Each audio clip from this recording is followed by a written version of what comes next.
আসসালামু আলাইকুম ওয়া রাহমাতুল্লাহি ওয়া বারাকাতুহু। কেমন আছেন আমার সম্মানিত ভিউয়ার্সগণ ও আমার ইউটিউবের ফ্রেন্ডগণ? আমার চ্যানেলটাকে আপনারা প্লিজ সাবস্ক্রাইব করে নেবেন। আমি হেলা এবং আমি আরও অনেক ভিডিওগুলা দেই। আপনারা দেখেন, মনোযোগ সহকারে দেখবেন ও একটা গঠনমূলক মন্তব্য করবেন।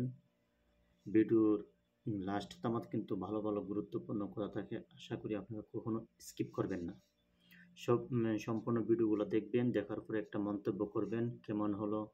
আপনাদের মন্তব্যের অপেক্ষাতে আপনারা ভিডিও দেখেন ঠিকই, কিন্তু কোনো মন্তব্য করতেছেন না। আমি মানবিক কল্যাণের জন্য ভিডিওগুলো বানাই।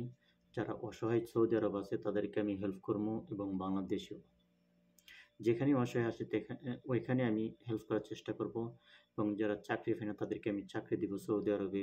যারা মানবতার দিন যাপন করতেছে তাদেরকে আমি সহযোগিতা করব। যদি আপনারা আমাকে সাপোর্ট করেন, সেজন্য আপনারা কি করতে হবে, আমাকে সাবস্ক্রাইব করবেন। আমার ভিডিওটা আসলে আপনারা একটু ক্লিক করবেন, ক্লিক করবেন লাইক কমেন্ট শেয়ার করবেন।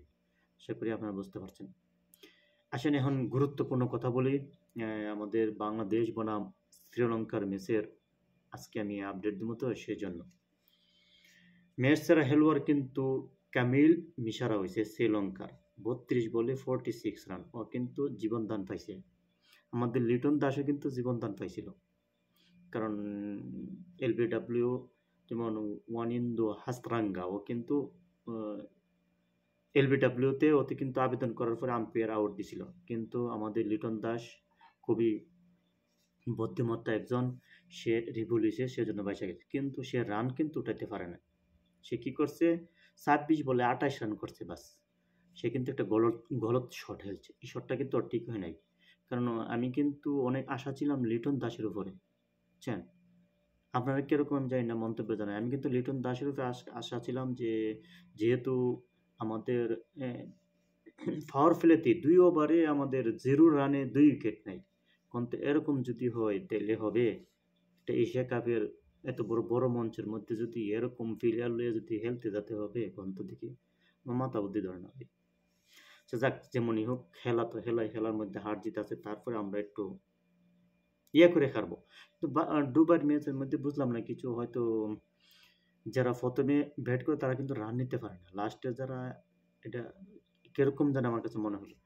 আচ্ছা শুনেন, এখন বাংলাদেশের যারা রান করছে তাদেরকে আমি বলি। আপনাদেরকে তো বললামই। বাংলাদেশের রান করছে 139 রান, 5 উইকেট হারাইয়া 20 ওভারে, বুঝছেন? এখানে শামীম হোসেন 34 বলে 42 করছে, ও কিন্তু ভালো করছে। এবং জাকির আলী 34 বলে 41 করছে। ও লিটন দাস করছে 26 বলে 28। এই যে এরা দুইজন যদি না ধরতো, আমাদের অবস্থাটা কেমন হতো আপনারা একটু বলেন তো। তারা যে হেলতে গেছে এত বড় একটা মঞ্চের মধ্যে, আমাদেরকে যদি এরকম হতাশা করে সবসময়তে হবে।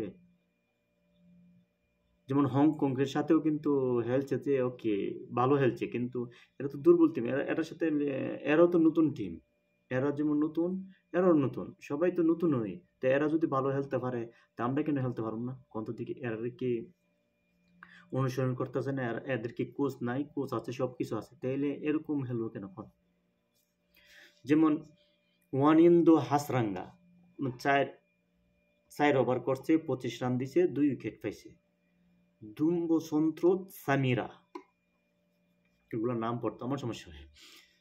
4 মাইন্ড করবেন না, 4 ওভার করেছে, 17 রান দিয়ে 1 উইকেট পাইছে, বুঝছেন? নোয়ান তুষারা 4 ওভারকে 17 রান দিয়ে 1 উইকেট পাইছে। ওই কিন্তু আমাদের প্রথম উইকেটগুলো নিছে, বুঝছেন? ভালো ভালো উইকেটগুলো। সেজন্য কিন্তু পাওয়ার প্লেতে ওই কিন্তু আমাদের আটকায় ফেলছে ভাই। ওই কিন্তু আটকায় ফেলছে। একটা উইকেট পাইছে, তারপর মূল্যবান উইকেটটা কিন্তু সেই নিয়ে গেছে। কারণ ওইখানে বাংলাদেশ দুর্বল হয়ে গেছে। শেষ। বাংলাদেশ আর পারে নাই।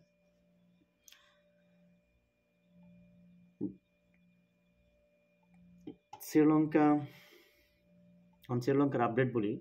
যেমন 140 রান, 4 উইকেট গেছে। এই 4টা উইকেট যদি পাওয়ার প্লেতে যদি পাইতো, কিন্তু আমরা একটু আগাইতে পারতাম। কিন্তু আমরা ওইখানে কোনো উইকেটই পাই না পাওয়ার প্লেতে। এখন 14 ওভার, 4 ওভারে তারা জিতে গেছে।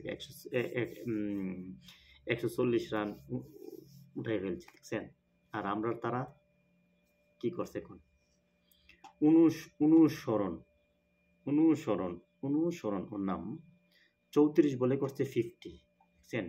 কামিল মিশারা 32 বলে 46 রান করছে, 32 বলে 46 রান। ও কিন্তু ম্যাচ সেরা হয়েছে, কারণ ও কিন্তু জীবন দান পাইছে।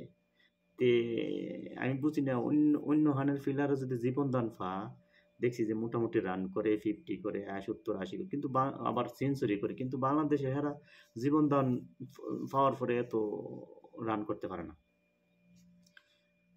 যেমন অনুসরণ 4 ওভারে 10, মানে ও কিন্তু ইয়ে আছে অপরাজিত, আর দুজন অপরাজিত, হচ্ছেন? আমাদের বোলিংয়ের আসি যেমন মেহেদী হাসান 4 ওভার করে 29 রান দিয়ে 2 উইকেট পাইছে। তানজিম হাসান সাকিব 3 ওভার করে 23 রান দিয়ে 1 উইকেট পাইছে। মুস্তাফিজুর রহমান 3 ওভারে 35 রান দিছে 1 উইকেট, কিন্তু মুস্তাফিজ কিন্তু আজকে মাইর হাইছে। সবাই মাইর হাইছে, সে মাইর হওয়ার কারণে তো, কারণ আমি ভাবছিলাম যে হয়তো মুস্তাফিজুর রহমান ভালো বোলিং করবে, অথবা তানজিব হাসান সাকিব ভালো বল করবে, কিন্তু তারা ইয়া করতে পারে না, হয়তো দুবাই লাস্টে মনে এরকমই হয়। আমি কিন্তু কারো খারাপ বলি নাই ভাই, প্লিজ। এই তো দেখলেন, তারপর দেখেন